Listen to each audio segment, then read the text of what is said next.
Good morning, everybody.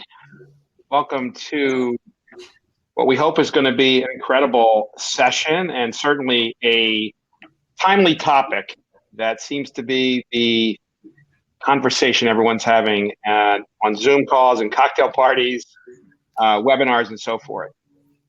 And that's the future of the office. Although I'd suggest that we should rename the title of this conversation to the future of the workplace, because the office is now just going to be one piece of our company's culture and workplace. So let's start with that. Why don't I first start by asking my wonderful, esteemed fellow panelists to introduce themselves. Morgan, why don't you go ahead? Sure. Thank you, Roy. Hi, everybody. I am Morgan Mosier. I am a partner at T3 Advisors, and I lead our workplace practice. Stephanie. Nice to meet everybody. Hi, my name's Stephanie Bishop. I work at Hi Marley. We're an insurtech startup in Boston, and my role here is head of people. Thanks, Stephanie. Julia. Hi, everybody. I'm Julia Georgoulis. I am a senior director of research at JLL based in Boston. So I oversee our Boston team, but I also oversee our East Coast and Canada research teams. Thanks, Julia. And I'm Roy Hirschland, CEO and founder of T3 Advisors. We just crossed our 20th year. We provide real estate and workplace to technology and venture-backed companies, and Underscore is a wonderful client of ours. And also shout out to HubSpot and Dharmesh, who's also been a client at T3 for many, many years. And I'm sure lots of friends in today's audience. So welcome. We're going to try to have a lively, interesting conversation, share some of our thoughts about this current topic, and then we're going to go to some breakout rooms and allow everyone to also interact. As I said, I'd like to suggest we sort of broaden the topic to be the future of workplace and culture in addition to office. So seriously, what the heck is going on? I mean, 12 months ago, I was on a webinar every other day about how do I walk from my lease to the CEO of WeWork becoming the world's most hated man for about a week and saying, you know, the least engaged employees are the ones who want to stay home, to a public apology. So it is really confusing. I thought I'd just start by asking all of you just to take a couple of seconds about your reflections of the past year. You're all in the people business. Stephanie working for a tech company as a chief people officer, Julia and Morgan, you know, on the service side. But just give me a minute on like the last year and sort of your reflection of this. Morgan. Yeah.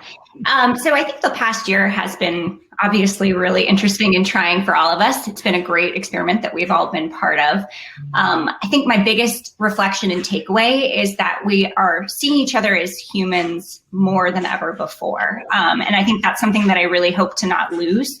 And I hope that companies really gain that and take that with them moving forward forever. I hope we give each other a little bit more grace if a kid runs into a room or if you hear your family in the background.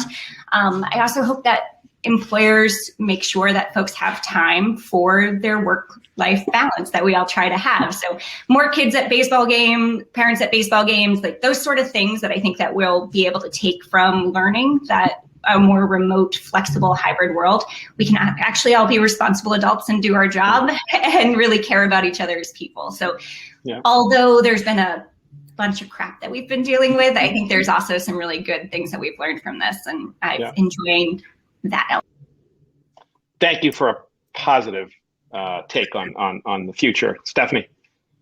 I have to agree with Morgan. And I heard a quote once, somebody said, like, let's not waste a perfectly good pandemic and like come out of this like not learning something, right? Like we've all, like to use Morgan's words, we've been through a lot of crap. And but I think there's been so much that we've learned from it. And I think, you know, reflecting back, something that I think is going to serve us all well is just the resiliency that we've all grown and really developed throughout this whole process. And also just getting kind of used to the uncertainty of all of this, right? Like, I don't think if we reverse the hands of time and like 2 years ago, we were standing in front of our company saying, we're going to do the best that we can. We're trying it out. We're not really sure. Like that probably would not have gone over very well. But I think now, like to to double down on what Morgan said too, just like having grace. And I think that like we're seeing a whole lot more of that. And I think the last reflection is also just that I think that there has been a greater focus on just like there's going to be a shift in like how we support our people, right? Like how can we, in all of the different ways, and it's just like, it's the work-life balance, it's the benefits, it's the wellness, it's the mental health. And I think it's just like, because we've been working from home, and we've been in people's homes and we've been so intimate, it's really is true that we're bringing our whole selves to work. I mean, I would just, before we started the session, I was like, so there's somebody mowing the lawn out there. I hope that that's not what they hear when I'm talking, but it's just like, and it just kind of is, it is what it is, right? And it's just like there's a whole host of things that we need to now be focusing on. And we have the opportunity to do that. And I think that we'd be losing out on that opportunity if we didn't. Yep. Thank you. Julia. So my response may be a little bit more contrarian. I think we've learned a lot of interesting and good things over the course of crisis management, which really has gone through a wide spectrum. But I also think things weren't terrible before. Different, yes. And I think what I'm most looking forward to is how do we pick and choose? What were the things that were working really well before? What have we learned that we should be improving upon? And how do you really blend those two things together? Habits are take a while to form and develop, but they're hard to change once you've done that. And that's what we're kind of working through right now. 15 months of habits have really created an interesting dynamic where we're trying to figure out how do we change in a gradual way that's not forced upon us, which it was last year. So now we have a little bit more choice. And that's where people are having a hard time wrapping their heads around what does that mean? Yep. So again, we have such a short time this morning. I do want to dig into some how-tos and some, ideas for the folks joining us. And let me posit one theory. And that is that I think there are going to be some remote-only companies, but I think those are going to be outliers. And then there are going to be some companies that are going to be, we want everyone back. You're going to come back to the office 4 or 5 days a week because I told you so. And maybe that's Jamie Dimon and JP Morgan. He gets to do that. So those, let's say those are the outliers. And the bulk of the folks joining us today, and quite frankly, the tech clients that I talk to all over the country, are going to be somewhere in the middle on this hybrid work model. Let's just posit that theory. What a shit show. I mean, it's easy to say, I'm going to embrace hybrid work. And Stephanie, you come in 3 days a week, and Morgan, you can come in 3 days, but like, how do you actually manage that successfully and implement it? And we're now in the middle of seeing some real problems. So I wanted to start, Morgan, with you, because I know you're knee deep in some projects with some clients. Like, share a couple of things that worry you about the hybrid model and how, like, what could trip a company up, and maybe something that you think folks should think about. Yeah, I guess my biggest worry when I chat with folks about this is that they hear hybrid model and they instantly think that means they need less space, because especially if you don't put rigor to saying like, hey, Morgan, you can come in Tuesdays and Thursdays. But if you're saying everybody's fluid and we're just going to let you do whatever you want, and people are coming in 3 days a week, like the chances of them overlapping are greater than not. And so we still have to count them. And so I think people think that like waving the hybrid wand is like a magic, it fixes all of your occupancy issues, which obviously it's not. And then you add then another level of like what people are doing when they're in the office might look a little different with a more hybrid lens of I'm going to do my heads down days on the 2 days that I'm going to be at home, and I'm coming into the office for more collaboration meetings. And so I'm a more active participant in the office. Therefore, I'm taking up more square footage because I'm taking 30 square feet over here, 50 over there, 40 over there, kind of spreading all out rather than just coming in and hunkering down in my one workstation. So that's my biggest, I think, red flag and worry is that people make assumptions that this is like going to fix everything because they've done a lot of hiring over this past year and they're like, it's not going to be an issue. We'll just go to hybrid. And unless you put really strict guidelines and parameters around that, you're still going to need space. Yep. Stephanie, we talked a little bit in our pre-call about Hi Marley's plans. I know you guys think a lot about culture, and you are going to have an office presence in Boston. Like, where are you at in regards to hybrid work, and what's working? What concerns you? I want to comment on something that Morgan said. I think that we're doing something a little bit different than what it sounds like you're hearing some other clients. We're actually looking, the current space that we are in now, when we left pandemic, we had 30 people, and that's like what we could fit comfortably. So we're actually, and we've grown. So now we're 70 people, and we're going to continue to grow. And so we're going to look for bigger space and try to set the space up, so that we can spread out. Right. But what you're talking about, that the fluidity is I think that is what worries me. I'm not sure that we have solved for this, but it is the equity and inclusion piece of it that is the biggest worry. We're trying to figure that out now. We truly don't have it defined as to what that's going to look like. Sort of the early plans, or that we would sort of empower our teams to decide what the days are that they want to come in and collaborate together to try to keep that cohesion and collaboration, and then sort of leave it a little bit open. But again, I think that going into this with it, like one of our tenets is like, this is going to be an experiment, and we are probably it is not going to be perfect out of the gate. We're going to do our very best to make this as equitable, fair, and joyful so that you want to come to work and be together. So, fingers crossed it works. Chris, yeah. Yep. Good. Well, we'll look forward to hearing more about Hi Marley's journey. Julia, a question about, you guys have been doing a lot of research throughout this you always did a lot of research, but in this pandemic, and I've read a bunch of your studies. What looks different today in the studies you're doing of tech companies than 6-12 months ago? What strikes you as like, this is interesting, this changed from where we thought it was heading maybe a year ago? Yeah. A year ago, we were surveying clients around their plans to redesign space and how they were going to utilize it. And 90% of our clients were saying they're not going to redesign their space. There was a big redesign, effort underway over the past 10 years. People were really focused on creative office and open office plan and flat hierarchies and, density in the name of collaboration.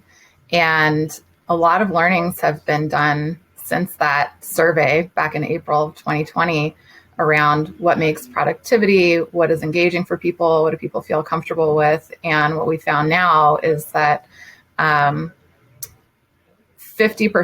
of our clients, so this is inclusive of all industries, 50% are now planning to redesign their space. So very different from the 90% who said no way. When we segment it down to technology companies, 70% of our tech clients are saying, yes, we're planning to redesign our space with a focus on de-densification, giving people more, and we're talking more around collaboration space, not necessarily giving everybody a private office, 500 square foot private office, but creating autonomy of choice in how they do their work in the day. So that might mean that they're moving around to work with different people, take advantage of collaboration rooms or open spaces or more social areas. So that's been interesting, just to hear that people are now thinking differently about what is going to create a really compelling value proposition to get my people back into the office or the workplace, as you say. Great. Well, a message to all my CEO friends listening and also the partners at Underscore, as Morgan could say, 6 years ago, I gave up my own office so that T3's offices became completely untethered, activity-based work centers. And I actually became a more effective CEO moving around. I had lots of private spaces, but I didn't need to sort of be protected in my own private office. And I think we're excited about that change to, again, more activity-based work. When I'm in the office, what are the tools that I need to do my work? So speaking of tools, so we're going to be in this hybrid environment. We're going to come in, we're going to come out. Again, sounds great, pretty complicated. I was actually on a due diligence call with Underscore about a potential prop tech investment that Underscore was looking at around sort of driving remote work. Morgan, I know you've been involved with a lot of conversations about new technologies that companies could use to successfully help Stephanie manage this team of people coming and going. So maybe you can share a little bit about what excites you and what you're seeing, and particularly for this audience, which let's say is probably companies with employees of, less than 500 or so. So not your Googles with 100,000 employees or whatever. So like, what are you seeing in tech to drive hybrid work successfully? Yeah. So I think there's a ton of interesting solutions coming out of the woodworks. How good and easy to use they will be, I think, yet to be seen. We're definitely seeing the need for that collaborative collision style tech. So that way, if you're in the office or at home, you're having the same experience or seat at the table, especially from a conference or a meeting perspective. That seems to be like our biggest driver.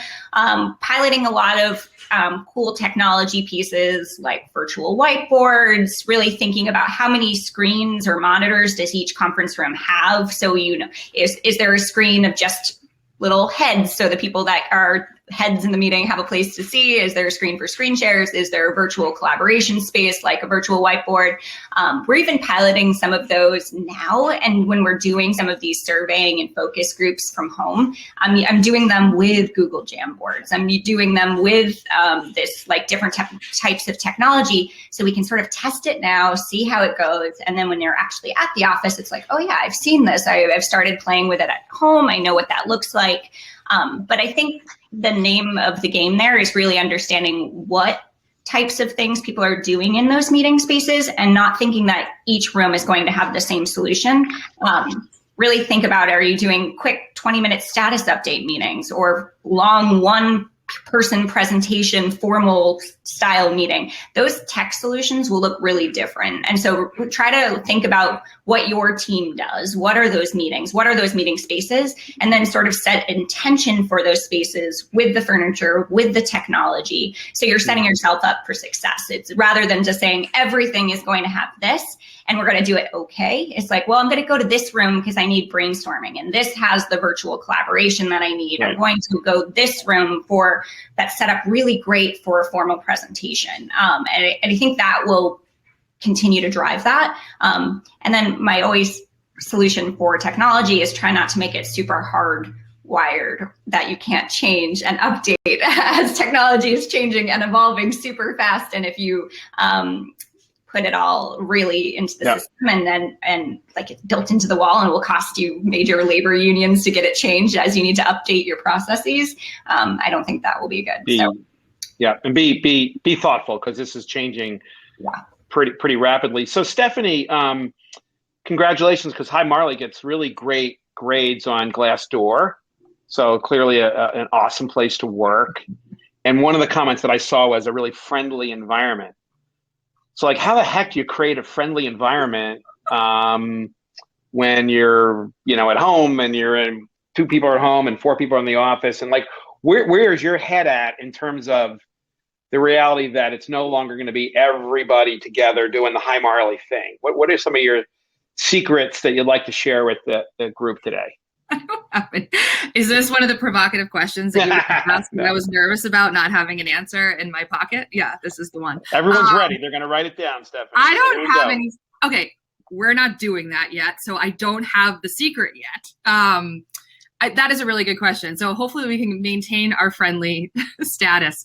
I think it's going to be this trial and error stuff, right? Like and it's so interesting, Morgan, when you're talking about this technology, and I am fearful of that. I feel like we're all going to be grasping at straws for these secrets. Like, oh, I'm going to do this. Oh, this is going to be the answer. This is going to be the holy grail.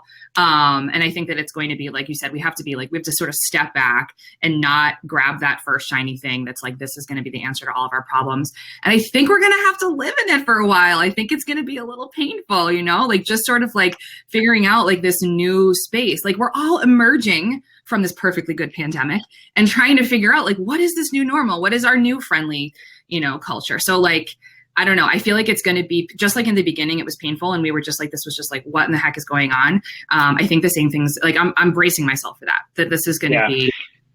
So I think, Stephanie, what you're hitting on is a common theme that I would say I've heard from CEOs is about communication and, communicating well, not being afraid to be authentic and a little vulnerable and say like, I don't know what this winter is going to look like, but here are the things we're going to listen for, all right, I'm going to ask you a question. No one's going to ever repeat the answer. What's one thing you think you guys got wrong and maybe fixed? Oh, right off the cuff like that? Of course. You can think about it while I go over to Julia if you want. Do it, please. Yeah. Can I just noodle on it for a minute? Okay. Yeah. Okay.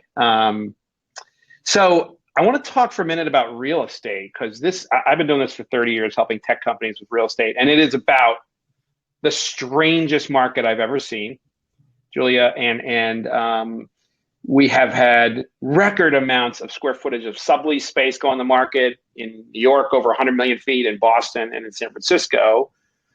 And yet rents, general office rents haven't dropped as dramatically as I bet our audience is all thinking, because I'm going out in about 2 hours to look at office space for a software company in Boston.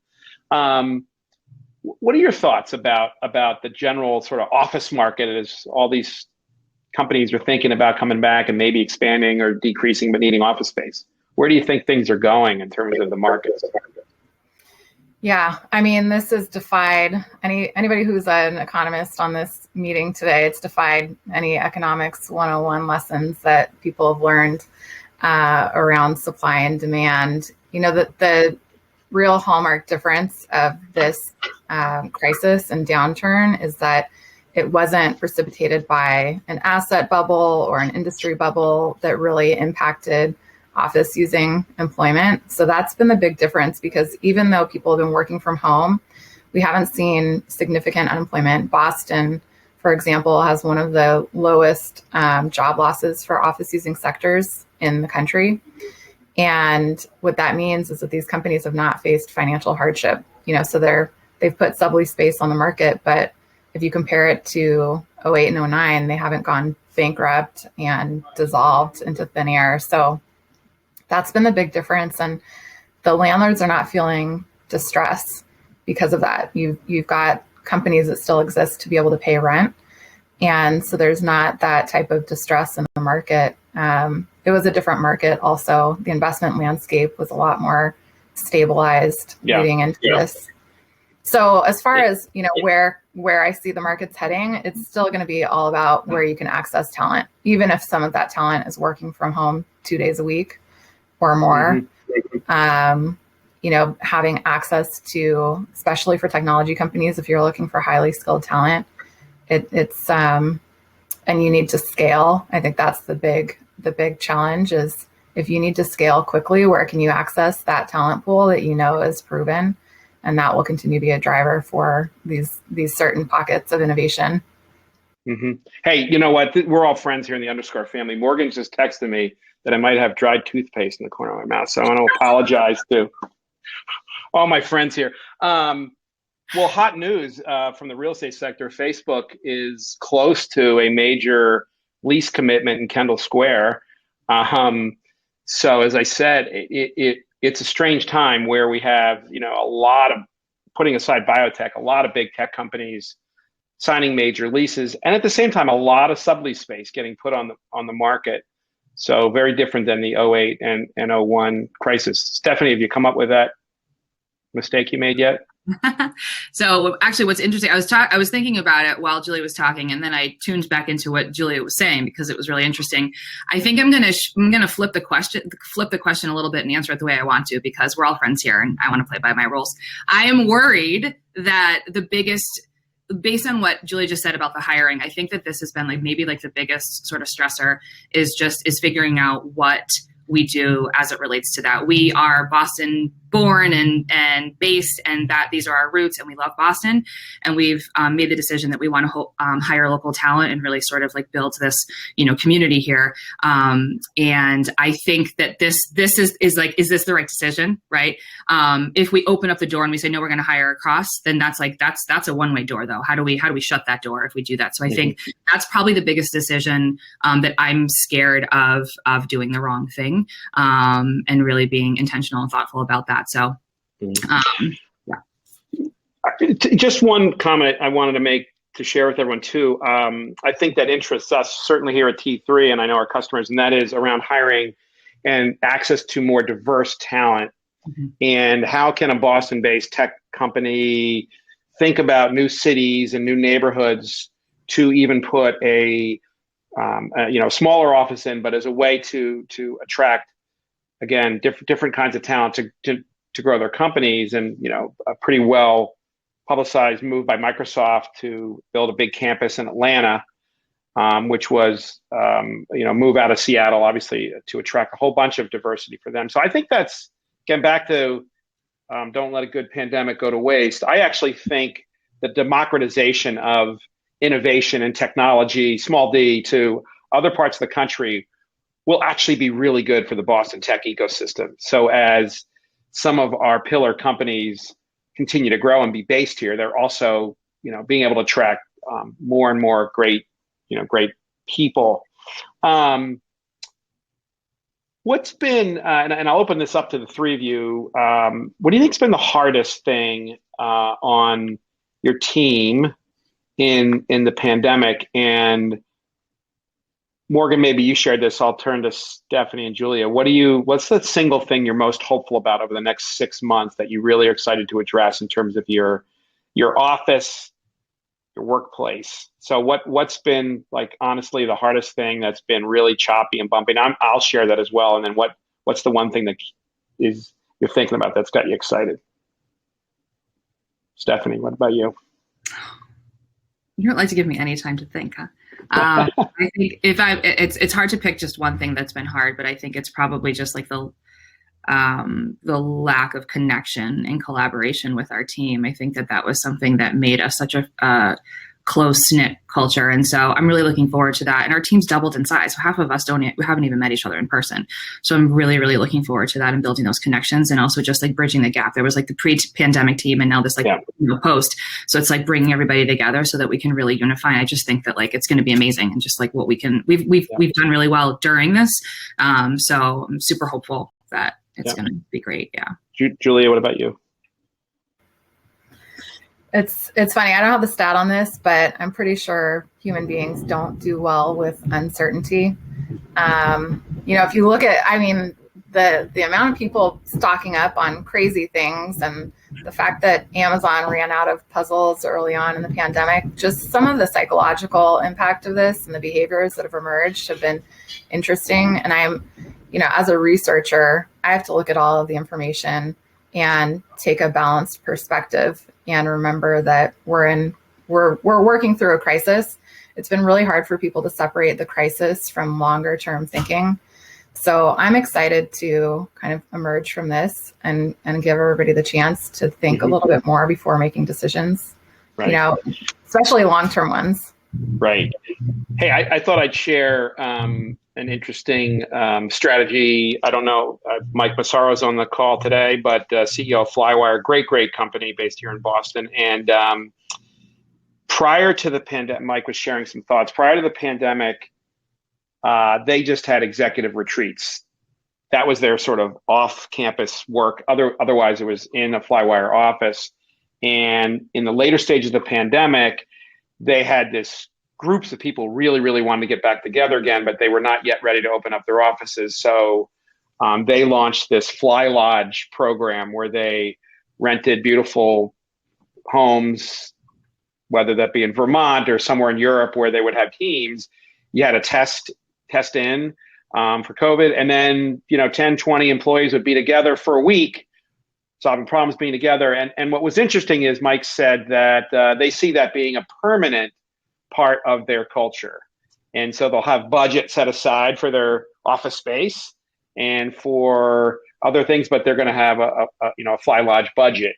So I thought, what an interesting strategy.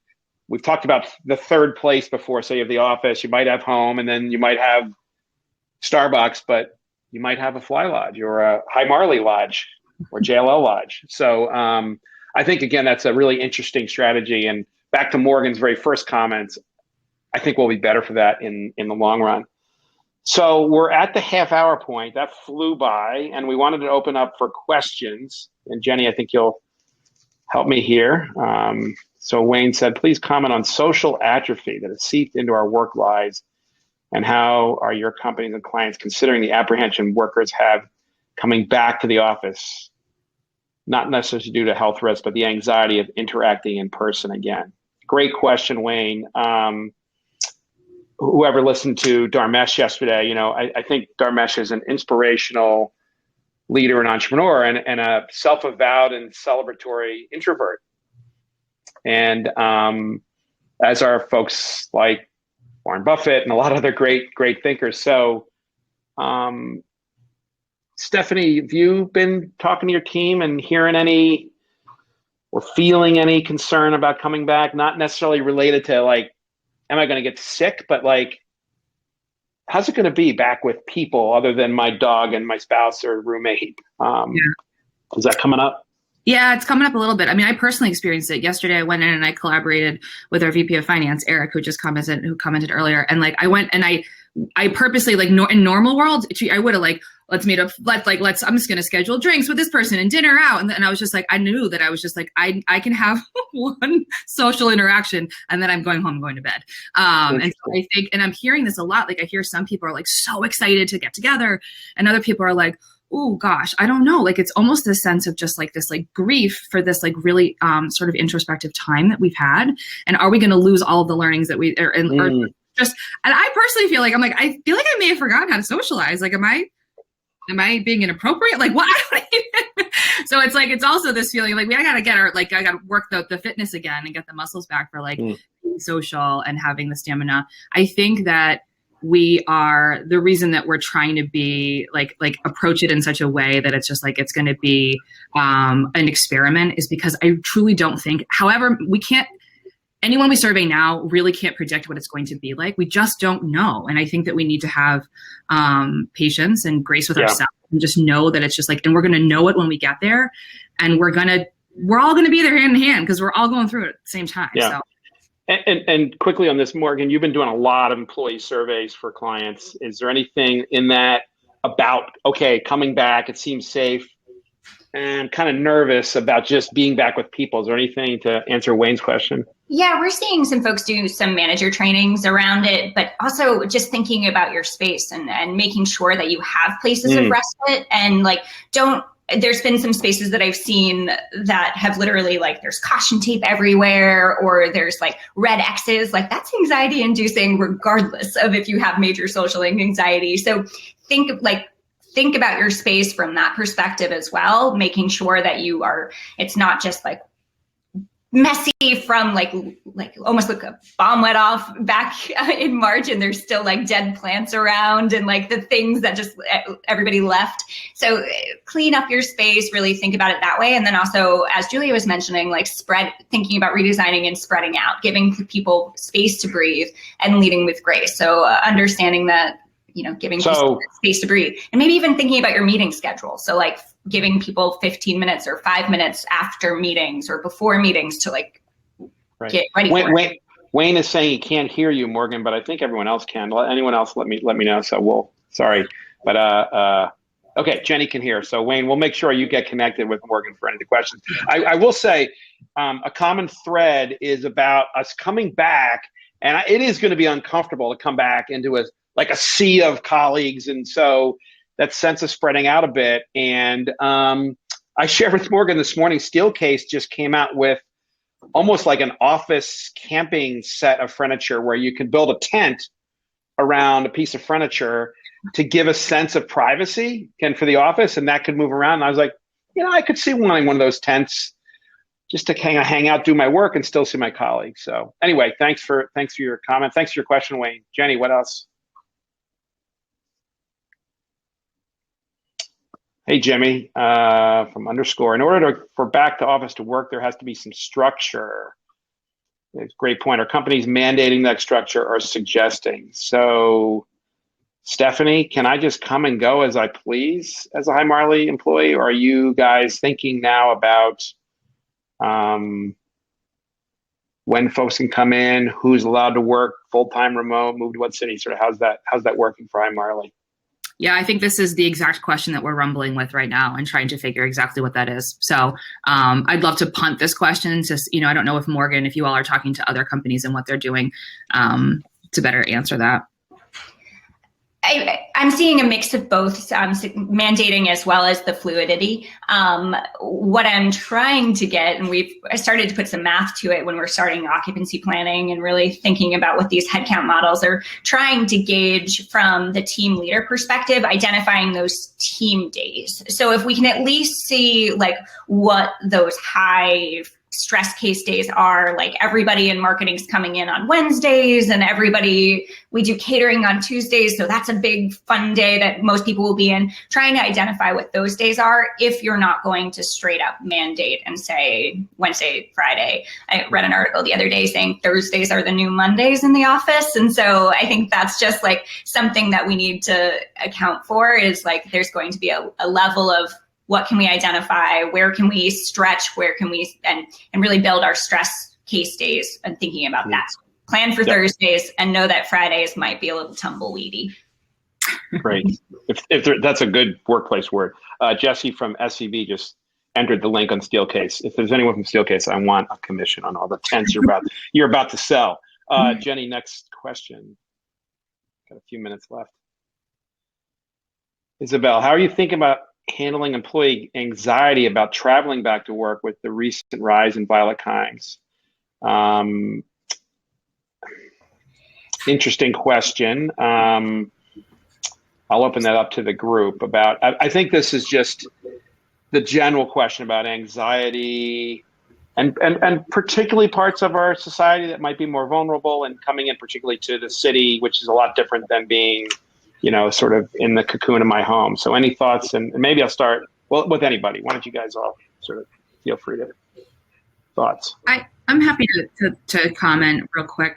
We have we hired a DE&I partner to join our people team, which has been a really wonderful addition to our team. And so she's helping us think through a lot of this. She started creating office hours for the BIPOC community, just through all of the social injustice that we've been going through, just to have a space for people to process and just like think of ideas and really support each other. And so that's for spaces for allies as well as that community. And so I think as we're, I think this is something that we're going to continue and just like use this as an opportunity to just like to, again, process, come up with ideas, like how can we be supportive and be allies and just like be thinking about all the different ways. I would add too, we've talked, Morgan and I and our colleagues talked a lot that ESG has moved from a nice statement on a company website to now investors are holding companies accountable for the metrics and KPIs of, the improvements that we're making. And it's going to move from just public companies that Carlyle's backing and saying, hey, what are you doing around social justice, or what are you doing around climate change? It's going to move down to all of our companies. It's only a matter of time. And I think, again, back to the positives come out of this pandemic, and whether that's touching new neighborhoods of Boston or being more sensitive to how we design offices for the different types of folks that are going to come into the offices is important. Morgan, I think you were going to add something. I think we're covered on it, but I was just going to state that I think it's for everybody, really thinking about how folks are commuting to the office and thinking about that from a benefits perspective, office planning, location, and really taking that all into consideration and allowing that flexibility of remote and hybrid and giving that up to employee choice allows for us to sort of make those personal decisions of whether or not I feel supported in that realm. Yeah. So David, okay, sorry, Julie. Go ahead, Julie. I apologize. What we've been seeing and hearing is the cities have been depopulated, right? People are working from home. There's actually been an increase in crime because there are fewer people on the streets. So my hope is that when cities are actually feel really safe when there are a lot of people around, that we'll start to see that decline in big cities like Boston, New York, San Francisco, et cetera.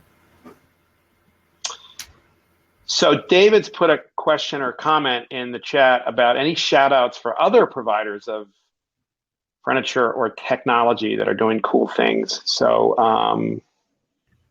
I know Nashi's one that we've talked to a lot, a group from WeWork that spun out, obviously Robin, Morgan, any others that you want to share Robin's been a longtime friend of T3's. Yeah, I'm proud of Robin's pivoting during this time. I mean, obviously, a lot of companies have tried to think about the hoteling technology and like the 6-foot bubble radiuses and all of these things, but I think Robin's really doing it well, and I'm excited that we're implementing it at a few places because I'm just proud of how far they've come with that. I think Room, so the phone booth Room, ROOM, based in New York, they were sort of my always go-to for cheap phone booths. They're made here, so you didn't have to pay for freight and all of that, and they were like under 4,000, which for a phone booth is like a really great price point.